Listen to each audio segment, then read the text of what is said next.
you should always have a mentor. I think mentors are also temporary. And I think that kind of scares some people a little bit. Like, well, I'm really good friends with my mentor. You mean I can't talk to them anymore? No, that's not it at all. It's that your mentor is likely going to serve a purpose or a job and get you to that level, but they may not be able to take you to the next level after that. And so it's okay to seek out mentors to help you solve a particular problem, and then to seek out more mentors after you've solved that problem. So if I look back, hindsight, I don't think I would have gotten to where I am now without multiple mentors along that way.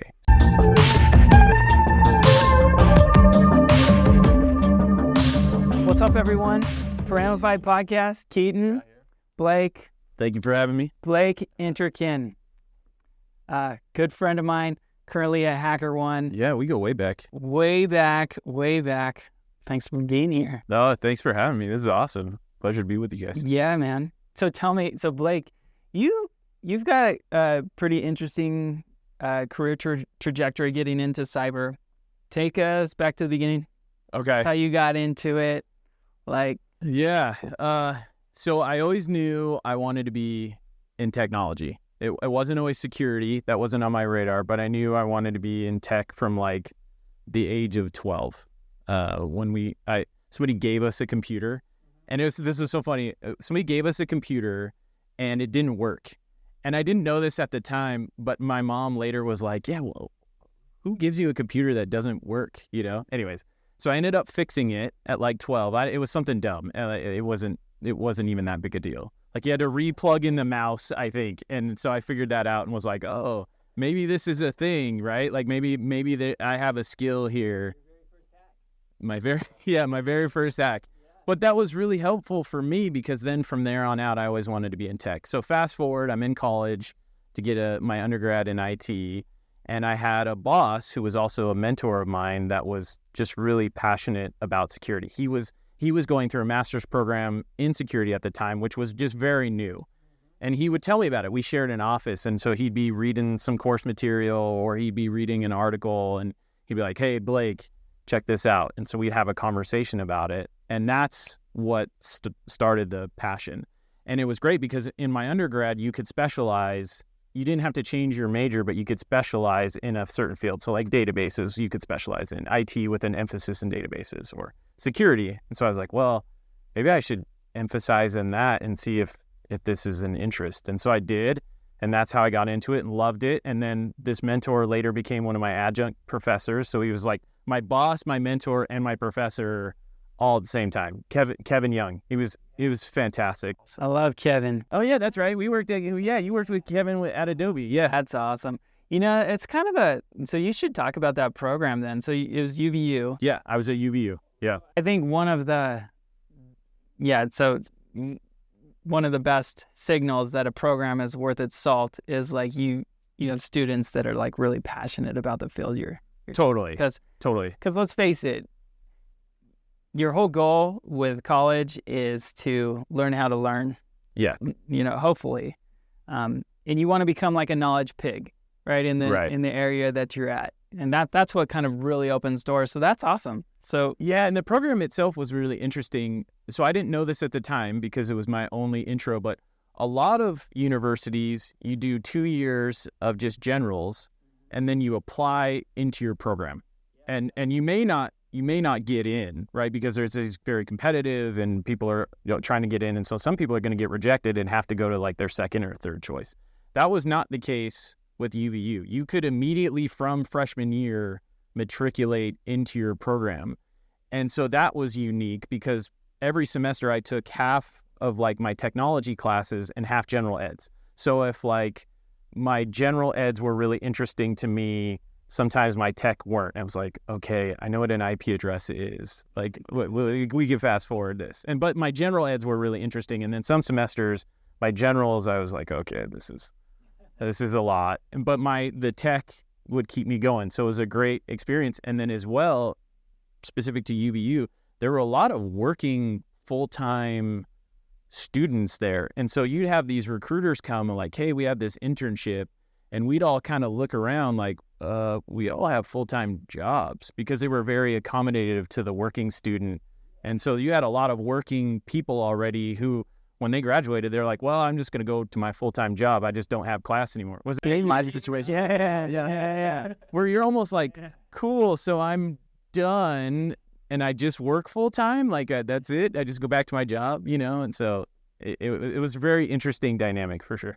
That really is an interesting model with colleges, because those first 2 years you have a lot of burnout. Like what is the value I'm getting out of this? Right. And then I can't even imagine, like, for me, if I hadn't got into IT, I mean, I'm confident that I probably would have. But if I hadn't gotten in, I don't know what I would have done. Like, I don't know what, I didn't have to worry about that. That wasn't top of mind for me, because it was just like, hey, you're in. That makes a ton of sense. And then you did a master's degree, right? I did, at BYU. Yeah. Okay, cool. And that's where I began to hear about, like, we would share stories about our undergrad, and they were very different from mine. Yeah. They're like, oh, yeah, and so, some people from my junior core who didn't get into this program or whatever. And I was like, oh, I didn't know that was a thing. Okay, got it. That's cool. I mean, that kind of makes a lot of sense to me, because I knew you. I'm like, wow, Blake's really passionate about security. And I'm like, man, I think a lot of this stuff sucks. But I was doing like the worst part of security, which is like documenting stuff. Yeah. And most people are like, oh, there's Kenny, don't let him see me. But all these, like his team, they're like really passionate about solving really hard problems, right? So that's cool. That's good to get that background on you, man. Thanks. For sure. Yeah. So you mentioned like your mentor, Kevin. So how does mentorship play a role in your career, right? Even today, right? So talk about mentors. I think mentors are so important. I think at any stage in your career, you should always have a mentor. I think mentors are also temporary. And I think that kind of scares some people a little bit. Like, well, I'm really good friends with my mentor. You mean I can't talk to them anymore? No, that's not it at all.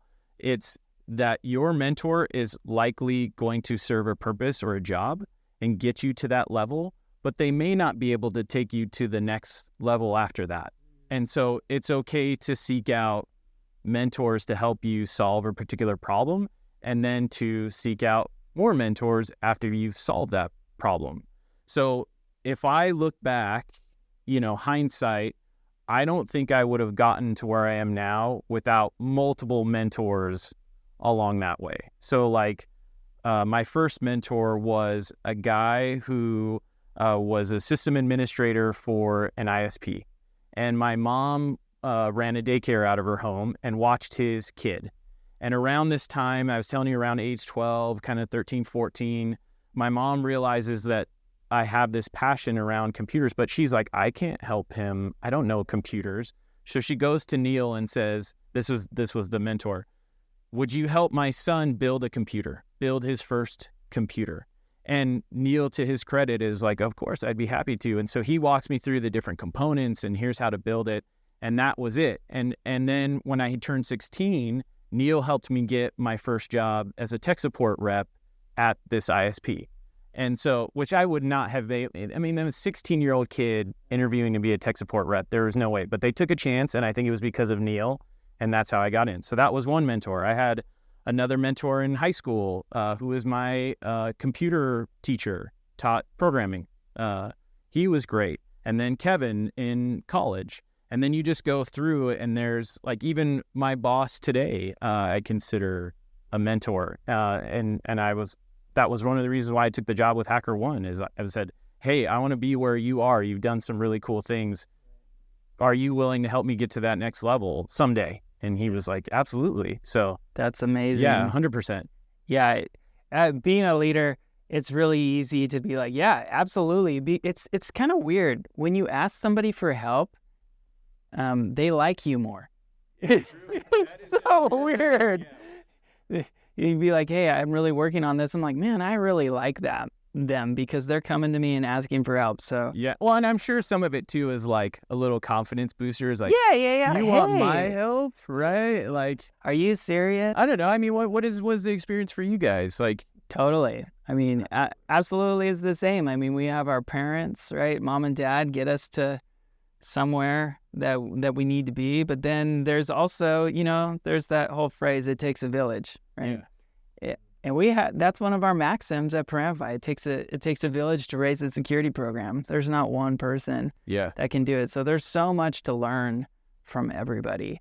I think once you think that you know everything, that's really dangerous, right? And that's where your growth stops. So It's really great to be uncomfortable and to push yourself and to learn new things. And it's nice to have a guide. Yes. So yes, because the growth is not comfortable. Oftentimes it's uncomfortable. So having somebody who's maybe been there and is like, okay, here's what to expect going into this. You're going to run into these things. Here's kind of how you deal with them, or find your own way. But yeah, I always recommend people, I'm like, if you don't have a mentor, find one. Yeah, absolutely. On the business side, so one of my mentors is Craig Tusher, and he was the founder of Volterra. Oh, cool. Talked about his experience starting Volterra. So he was 31 years old. He was the oldest of all the founders, and so he was the main guy for Volterra at the time. So Volterra helps manage power to motherboards. Yeah. And so a really challenging problem, a really expensive problem in the semiconductor area. And so Craig, he had 4 other founders with him. They were raising money because their idea was awesome, and they were the right people to kind of build a product, but they had no idea how to run a company. So it's really cool to hear Craig's story about how what he did was he found somebody who was like a veteran in the industry to be the CEO. So this was someone who had less equity than the founding group, but he was paid more, right? And they all reported to him, and the whole purpose was help us get to the next level. So they all hired different mentors, to kind of help grow that company, and that was a smashing success. That's awesome. And good for them, because like that can be a tough decision. I'm sure right? As a founder / CEO, that can be a tough decision on, okay, do I learn and grow and develop from mentors? Do I bring in a seasoned CEO and kind of turn over some of those reins? So yeah, I think this is really interesting. It really is. It really is. You just don't know. You have no idea what the future holds. So it's great to have someone with experience. I mean, in our business, Tyler, he's an amazing founding engineer, right? And as soon as we ran into some of the other issues that with Paramify's growth, he's like, we need some help. And so it was cool to see the humility, have him step aside and have someone who has that experience and wants to help him grow to that. Yeah. So yeah, can't say enough good things about Tyler. He's awesome. Shout out Tyler. Yeah, shout out to Tyler. I have to say, just for me, one of the most valuable experiences for me with being on the team with Paramify is receiving mentorship from, say, you, Kenny, Tyler, Mike, Adam, all 4 of these guys. Learned so much from it. And I've said this since the beginning. It's like more valuable to me than college, I would say. Yeah. I get that. And I feel like once you've had really good mentors, your desire to want to be a mentor, or like going back to your point of like, if somebody came to me, I would instantly think of the people that helped me and go, hey, I would be happy to help you. These are the things I can help you with. These are probably the things I wouldn't be able to help you with, are not my strengths or whatever. But you just want to it's infectious, right? Like you want to pass it on because you think, oh yeah, I remember I was in your shoes and somebody said yes to me. So 100% I'll help you, I like that about kind of the whole security industry, how tight-knit it is, especially here in Utah. Oh it's amazing. Oh my gosh. It's amazing. And they're good people, and they recognize that they're going to be specialists in certain areas, and they're always going to be referring each other. It was interesting. We had Josh Barron on the podcast a little bit ago in a different studio, and he's a lawyer and he runs a law practice. And so one of the things he said is that he's focused 100% on referrals And so he has a network. He has this cadre of, people that he trusts, and he gives referrals to this certain person, right? And if they don't respond, right? If they don't respond and like follow up on that referral that he gives them, he's like, I'm never again. He's like, it's one strike and you're out. Yeah. Because it's just so important that you kind of build that network of people. And so eventually your mentors become your partners, right? And so you could be like, who helped me with this? You'd be like Kevin, or like, who helped me with this? This person, right? He knows all about that. So it's really important, those relationships that you build. That's everything, not only in security and building your role, but it's in business. It's everything. And it's what makes it fun, man. Relationships are what it's about. You mentioned that, the security community in Utah is pretty tight knit, and there's a group, and there's multiple groups around the country that I've heard that do this, but there's a group in Utah called Salt Lake CISO. Yeah. Basically, if you're the senior most leader within your company and you're in Utah, you're a member of this group, and they do regular get-togethers. And so, and I'm a member as well, and I go, but I'm supposed to be peers with these people, but yet some of them, I'm just like, oh my gosh, you have done so much, you're doing so much, and being able, again, that mentorship and being able to ask them questions is just so helpful. And all these guys and gals are just so more than willing to like give you their knowledge and answer those questions. I can't think of anybody who's like, oh no, I don't have time for that. They're more than willing to just be like, oh yeah, here's how we do it, and here's how I think you should do it. It's just been great. Yeah. So for example, there's a lot of great stuff in security. It's interesting. It's a dynamic field. There's all sorts of new threats all the time. Yes. But there's a lot of stuff that sucks. Right? We know about it, right? So, with that, when you run into those roadblocks, right, with the things that suck, again, you have that mentor. So what are some of the things that you wish would just go away? In terms, they're not going to go away, but what are some of the things that are, you think, common in most security groups? So I think one of the dysfunctions within the security and compliance realm is that we generally have this reputation of saying no and not putting our business hat on and thinking through maybe why somebody is asking us of something. Can I get approval to do this? Is this a risk? Why can't we do this? Right?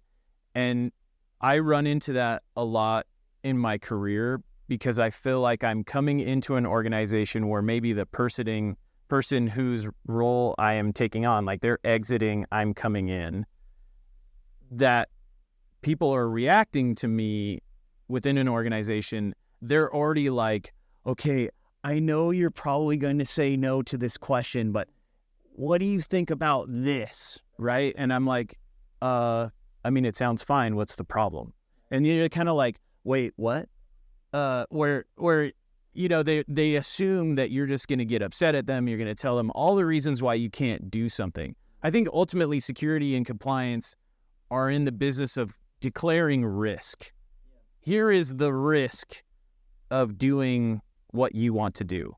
And maybe it's a low risk and you're like, it doesn't really seem like that big of a deal. Or maybe it is a higher risk and you have to call that out. Okay, here's the reasons why this is maybe not a good idea. Here are some reasons why this is a good idea. And here's maybe some things we can do to mitigate some of the high risk stuff. That you're not always going to be able to do that. But I think security and compliance need to look at it more of, okay, how can I enable the business, not disable the business? And I think that's where experience really comes in to play, because humans in general are really bad at measuring things, especially risk, right? We talk about that all the time. We're so bad at it. And so it's nice to be a partner with the business when you can say, oh yeah, I've run into this problem before. This is how we did it in a way that didn't suck, right? In a way that was a little bit more frictionless for the business, right? Because you want to make it easy for them to do the right thing as a security professional, which at the end of the day, and now I know even more than ever how much security is a feature, right? It is absolutely a feature, that needs to be built in at the very beginning to your products. Security people, we understand what like implementing a tool looks like, and we can see it. But from the business side, you don't see it, right? It's something that you don't see. You shouldn't see it. It should be invisible. So, for example, enabling FIPS mode on different endpoints. That's nothing you're going to see. But when it's not set correctly, you're going to be like, it's not working. Great. Right. And so people get mad. Like security, they're messing up everything. Or, instituting CIS level 2 benchmarks. That's nothing you see, right? It's just simply there. And you need to be able to move quickly to build features like we do. We have to be able to build things quickly. How do you do that in a secure way? So it's not an easy thing to do. It's not. I think to your point, it requires some experience to say, I've been there, that wasn't that big a deal. Like, we figured it out. I think another dysfunction maybe of security is that it can be viewed as a cost sink. And I look at it more as an opportunity to help drive the business. Like, it can be a value add. HackerOne, we're a security company. And so We're a security company. Right. We're always like looking for ways that we within security, though we are a security company, can help drive the business and enable the business and make things more streamlined and easier. And so, when somebody comes in and says, well, do you do all these things? We do those things and more. And they're like, oh, great. Okay. Next question. Like, let's move on. That we got what we need. It's a great point. Security, we talk about this, Keaton, a lot in our little, hey, Kenny, things, like Kenny things. Yeah, those little things. Right. Well, we talk about this a lot. Security is not a technology problem. It is a strategy problem. Sure. At the very beginning. And so what's good for the business is usually good for security and vice versa. Today, I read some article about someone from the UK. A lot of the articles are fear, uncertainty, doubt.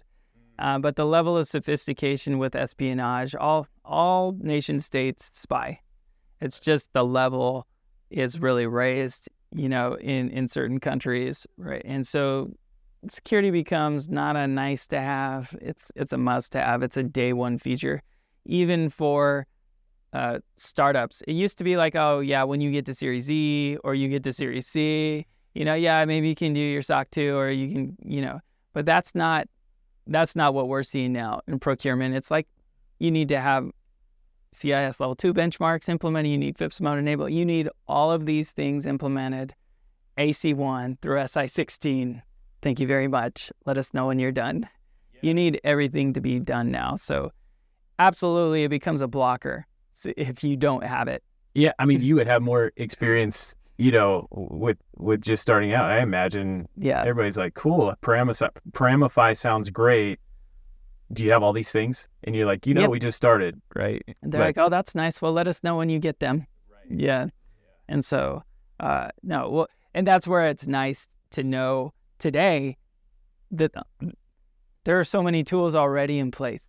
You have all these sweet tools. You have Okta, you have HackerOne, you have CrowdStrike, whatever. You can go through the list, and then even within AWS or within GCP or wherever you are, Azure, there's a lot of the tools that are in place. You just have to have the know-how to make sure you're taking advantage of the right things and not implementing in a stupid way.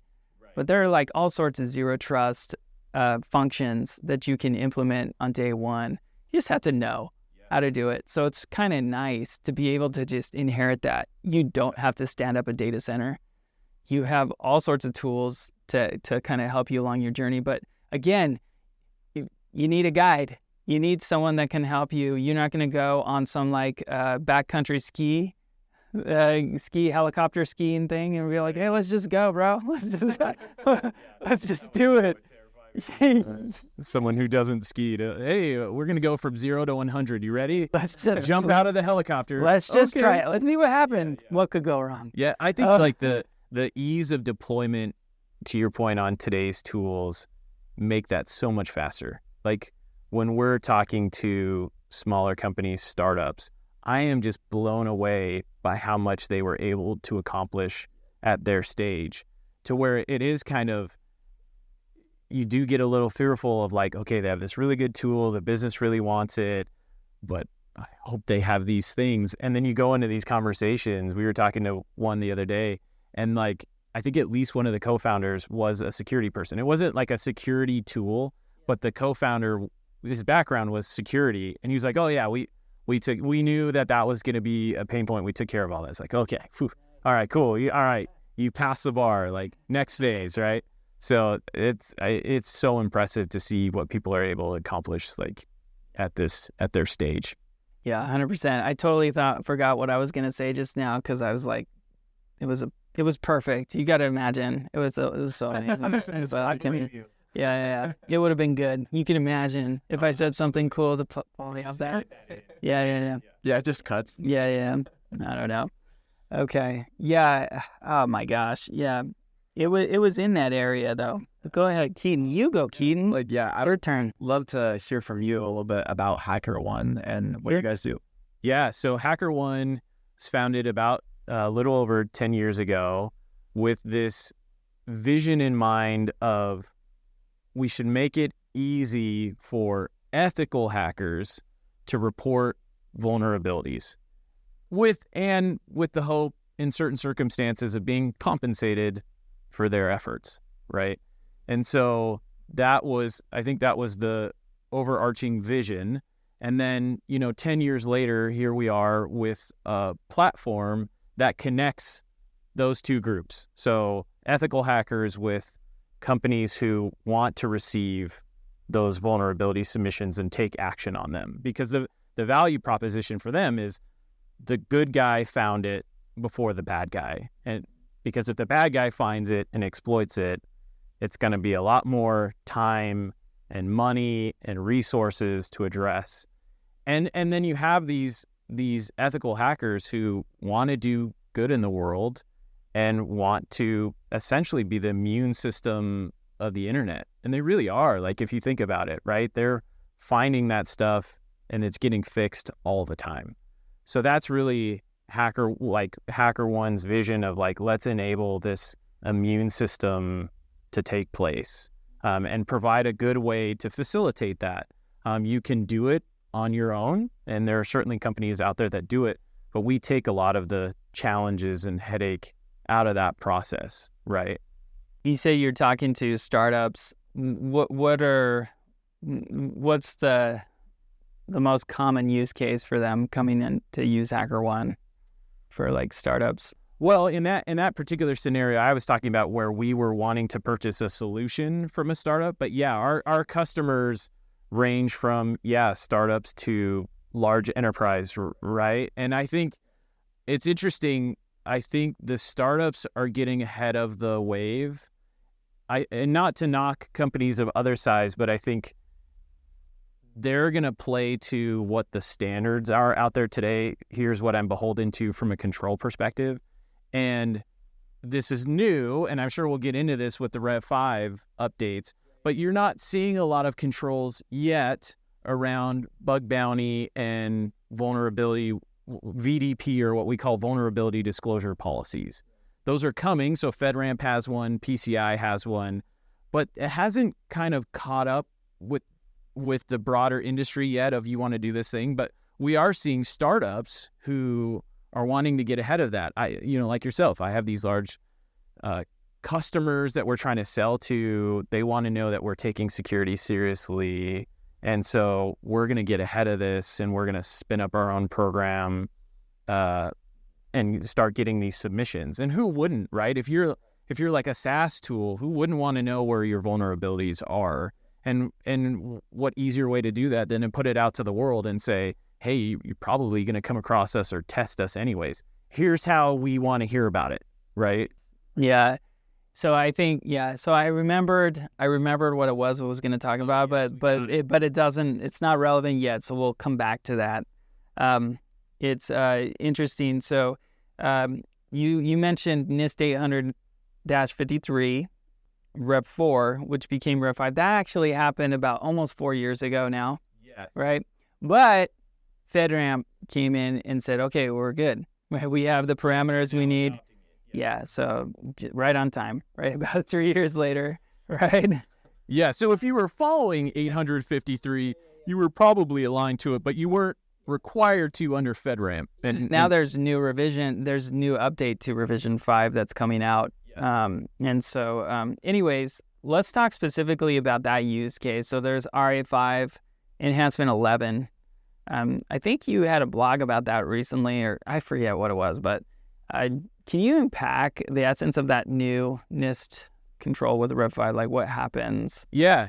So this was one of those examples where compliance could help be a thought leader and kind of promote that use case. So to your point, Rev 5 goes into full effect next year, so that anyone who's beholden to FedRAMP, regardless of your impact level, you're beholden to this new set of controls. And one of the controls that got applied to everyone, regardless, so low, medium, high, all got this new control enhancement is RA511. So RA5 is that you're actively managing and looking for vulnerabilities within your platform, like within your tech stack. Yeah. And then enhancement 11 basically is an add-on to that, new as part of Rev 5, that says you will establish a public reporting mechanism for receiving vulnerabilities. Well, that what we call in the bug bounty space a VDP, a vulnerability disclosure policy. So it's now mandating that you will have a vulnerability disclosure policy. And so with HackerOne, we are also beholden to FedRAMP. We have a FedRAMP authorization. So for us, it was rather easy to adopt because we already had this, and we sell this product. So. But yeah, we put out a blog post, myself and one of my coworkers, Kayla Underkoffler, put out a blog post called, Are you ready for the new NIST control around public disclosures? Perfect. Yeah, that would be awesome. And we just said, look, this is what we do. And here are some of the best practices that we recommend, regardless of what platform you're on. Or if you do it yourself, these are the things that we think should be in your VDP.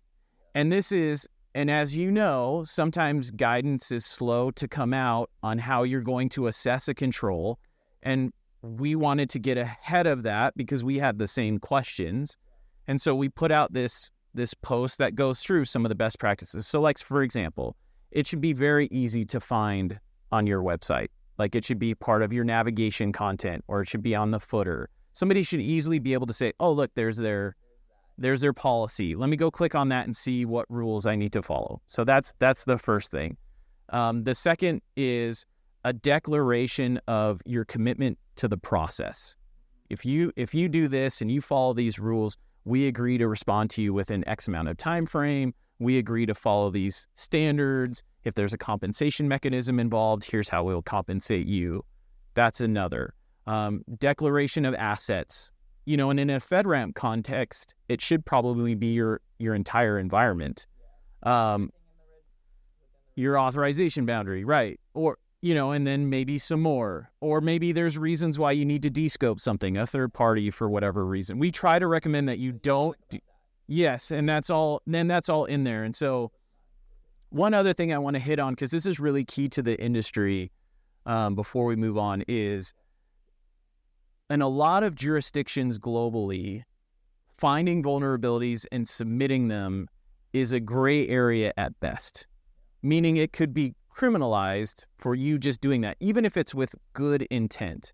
And so one of the things we want to see in a policy is what they call a safe harbor provision, which is the company basically saying, look, if you follow our policy, you do what we ask you to do, we will agree not to prosecute you, not to come after you, because we want these submissions. And so we will legally there won't be any repercussions for you.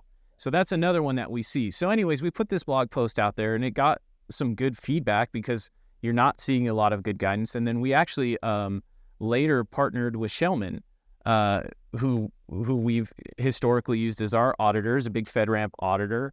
And we said, hey, what do you think about this? Are we kind of in the right space? You're going to be assessing these as an auditor. What do you think? And they gave us some really good feedback and ended up adding on to our blog post that we kind of re-released with their commentary. So we would go through and put bullet points of best practices. And then they would say, and here's how we feel about it as an auditor. Like, here's what we're going to look for. And then we re-released that with their permission. It was great.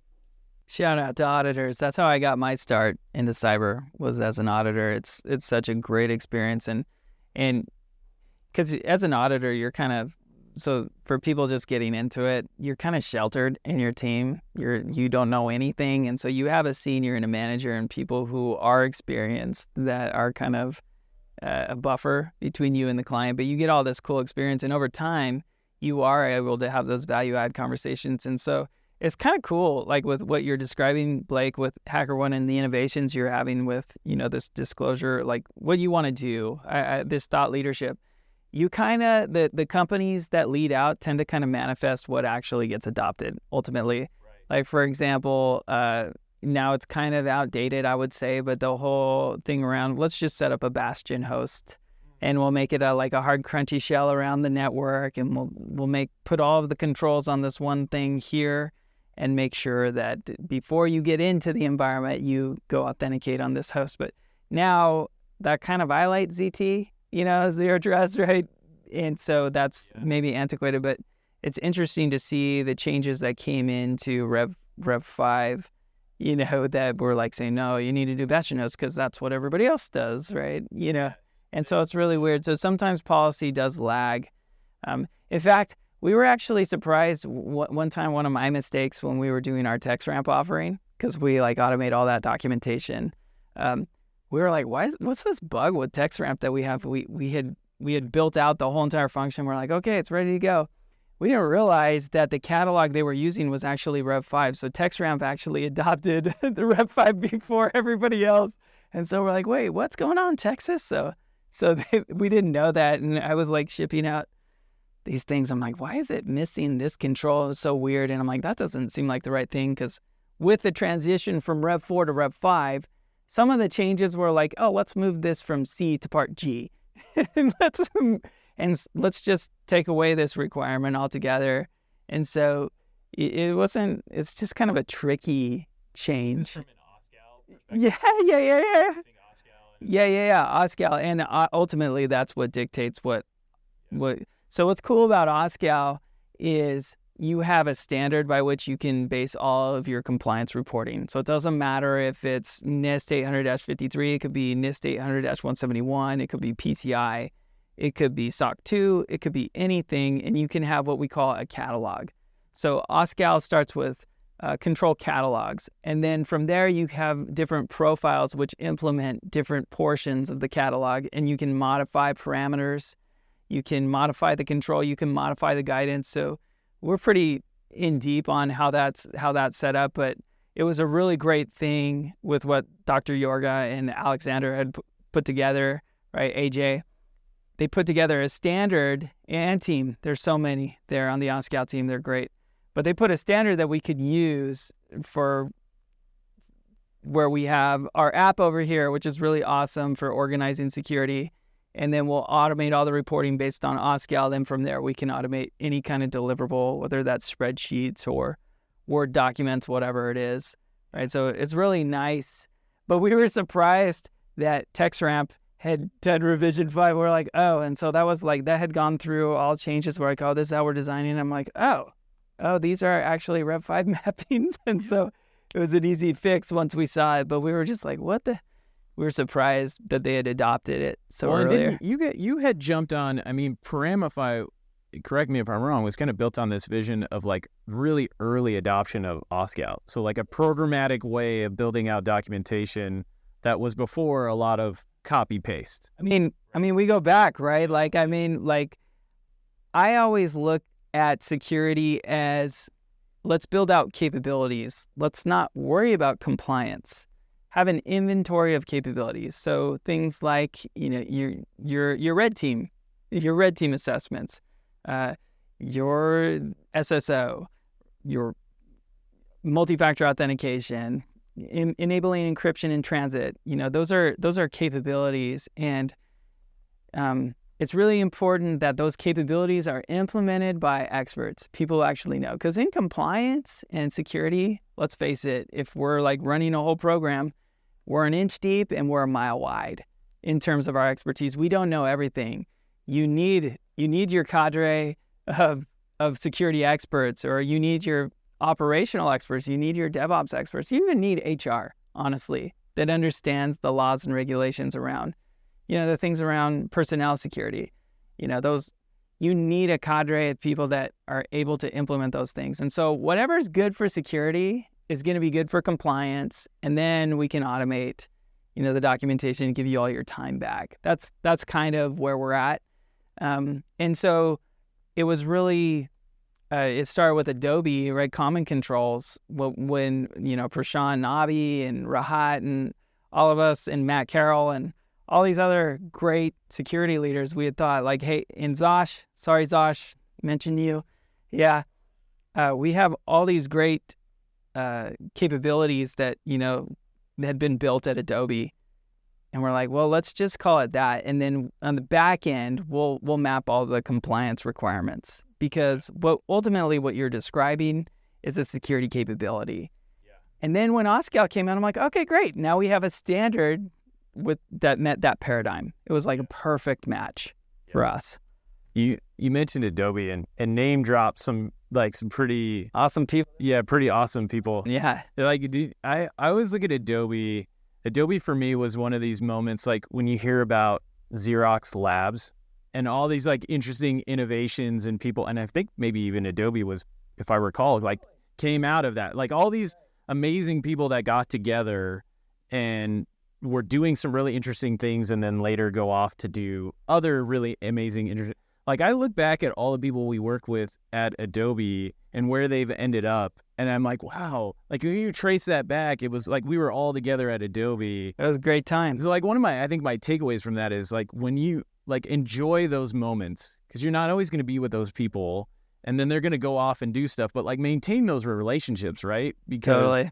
And that may be Paramify for you, right? Like, yeah. For me, it was just great to see like where everybody ended up, and like that's how we knew. Like we would not be here if it wasn't for our time, together at Adobe. Yeah, those guys built a great company.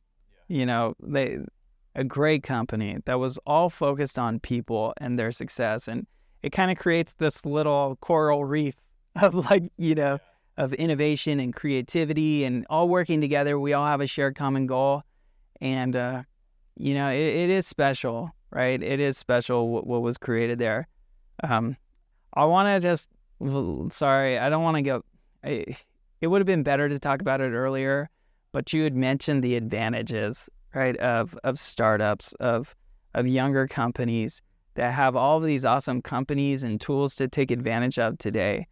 I was talking to Scott Pack, who's also, in Julia. Yeah, Julia Connect, right? I think they work together, right? But Scott was telling me that at Netflix, they were one of the early adopters of cloud, right? And so for them, they have a lot of legacy stuff that, they have a lot of work to do to kind of build, to take advantage of the new innovations that are coming out. So smaller companies, you have an advantage, for building great security like quickly. You can do it right from the very get-go.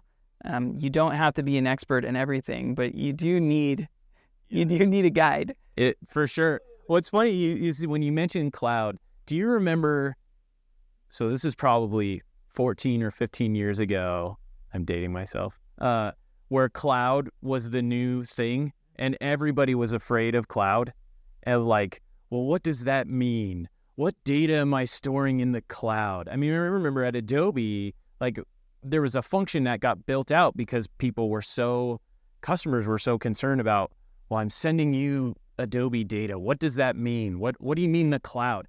that feels like, does it almost feel like we're now back in that cycle again with AI of like, well, what does that mean? It's really interesting to almost kind of watch history repeat itself, because it like AI is the new cloud of like, okay, well, what does it mean when I send you my data, and how are you using that data, right? Like we're going through this cycle again of adoption, it feels like, for AI. Except this one's accelerated. Yes. Super fast. We were just talking about that. You know, you have the Industrial Revolution, which was like hundreds of years. Agricultural, thousands of years. You have industrial revolutions, just a couple hundred years. And then you have the information age with data centers. And now you have this cloud thing, and now it's AI. And it's probably like a 10-year, like a decade cycle. I would agree with that. You know, anyway, it's such an exciting time. So we have so many opportunities to do things right. So it's a great time to be in a startup. It's a great time, man. I would agree. And it'll be interesting to see, I mean, I know it's a little bit of a buzzword, what use cases come out of this new AI wave. I mean, if we're talking about like what startups were able to do with cloud adoption and how quickly they were able to get spun up, okay, then what does, to your point, like what does AI do? I was having a conversation with one of our colleagues actually, and he was telling me that he was hearing about another company who, even from a compliance standpoint, is using AI to respond to those questionnaires. Like they've taken all their historical database of responses, trained the AI, and then are using that to respond. So like, is it going to get to the point where AI is assessing you and AI is responding? So it's just two AI engines like hashing it out on like the question and answers, right? And then returning an assessment. Why not, man? Yeah, we're totally all about that, right? And we've seen that a lot. A lot of people are doing that. Makes a lot of sense. Feels like, makes a lot of sense. So that's one area. What are some areas you think are going to see some big innovations when it comes to AI and security? That's a good question. And I've thought a lot about this. I'm not an AI expert, and so I'm probably just like scraping the tip of the iceberg a little bit. But going back to that, I almost laugh when I think about this. If like with pen testing and like red team, blue team, are those essentially going to be two AI engines that are duking it out, you know, of like, okay, we got this one refined, really good to do an attack. And we have this one refined really well, you know, it's like the EDR plus, right? Of like, this one's really good at defending. Let's watch and see who wins, you know, who's going to win this battle. I think that's going to be really interesting to me. I think you've probably said this on one of your podcasts before, where it's like, and I'm going to misquote you so you can correct me because you're right here, of like, AI is not going to replace jobs. It's going to help people like do a better job or replace a job. Yeah, it won't replace all jobs, right? Yeah. You will absolutely be replaced by people who use AI. Yes. Kind of like those wizards, right? That can cast those spells, right? You know, they're essentially, you know, who's an adept wizard with AI. And absolutely, you got a lot of opportunity. I do think we were talking about it with Next Level folks that the paradigm I am, I guess, the most comfortable with is like you have a C3PO, right, that can help guide you. Because I think the danger when it comes to security and AI is a lot can go wrong if it's making decisions. Right, if it's making decisions. We've seen it in the past with maybe cruder versions of AI that are less mature on the financial markets, right? What it can do, it can make really stupid decisions because it thinks of this. I'm like, oh, I've seen this before. Let's do this. And then you have the AIs that all make a decision. So didn't the SEC just even come out, like one of the commissioners, and say like, yeah, we expect there's probably going to be a crash that comes from a AI decision? Something along those lines. That would be amazing. Hopefully we can catch it. Yeah. By the dip, man. I'm not going there. but yes, that's awesome.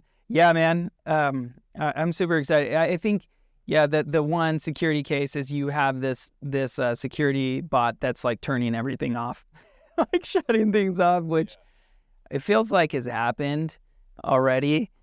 But doesn't it feel very movie-esque though? Like, And Yeah. that's where I'm like, I don't know. Maybe we're just scratching the surface. I'm sure there are some more interesting ideas than that kind of surface level, but definitely feels like we're going to be going there with like, oh, my AI is faster than your AI and we'll see who wins, like.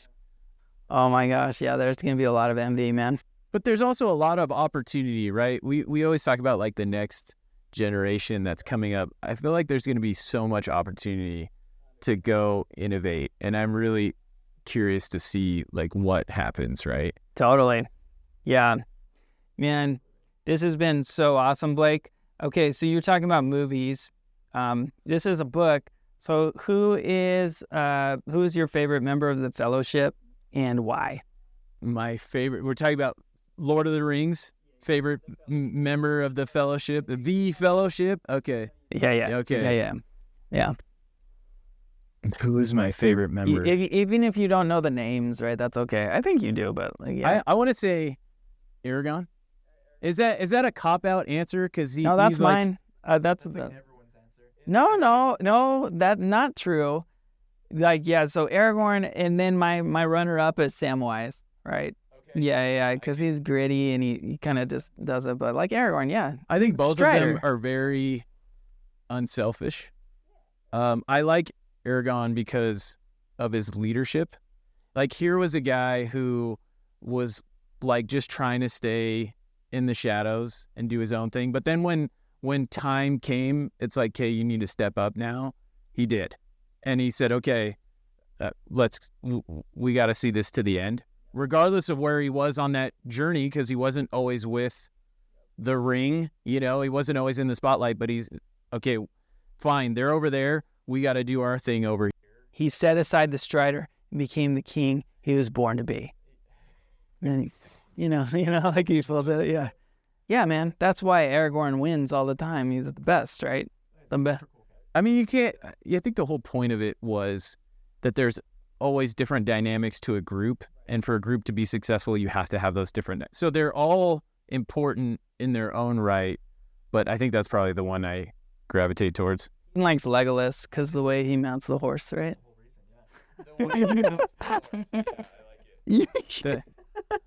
We're talking about where he does that like 360 twirl and then somehow ends up on a horse. It makes no sense. Yeah.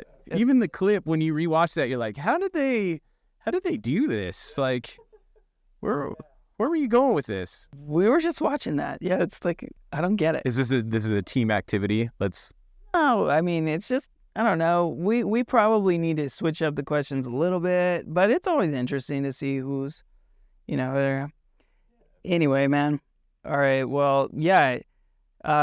So Blake, what do you think? What's the future for you? You said you have a mentor. What are you looking to do next steps? Well, so I lead security compliance today. So I think the next level would be to lead an entire security organization. So we'll see. I've given myself five years maybe, and you have a goal. You see what happens as you go along that goal, but at least you have a point that you can look towards. So I mean, yeah, maybe we'll rewatch this in 5 years. And yeah, man, it's always some hindsight. Yeah. Yeah. And then real quick before we end the podcast, I'm curious if you have any advice for someone who wants to get into cyber. Yeah, that's the good question. I think because everybody's path is so different. And now you have education that's catching up, I think, to it. But what I always recommend is for people that are looking to get experience. Everybody wants somebody who has experience, but the question always becomes, well, it's kind of a catch-22. How do you get experience if everybody wants experience? So what I usually recommend is within your current organization and your current network, find ways to get experience. So if you work outside of security for your company, approach them and say, hey, I want to learn, I want to contribute. Is there a way, do you have a role opening up? Or can I just use some of my current time, maybe work that out with both leadership, right? Of like, can I 5 to 10 hours a week help you guys? Get that experience, get it on your resume, and then there you go. And then you're ready for the next jump. But it's always easier to do it within your sphere of influence where they know you, you know them. you know, it's like finding a job. You usually find a job within your network of people that you know. It's same thing. Work through it that way, and then once you're in, you're in. You're part of this, you know, unique, eclectic group of cybersecurity professionals. You know, Dude, man, thanks, Blake. Hey, so thank much, you guys. man. Appreciate it. This was awesome.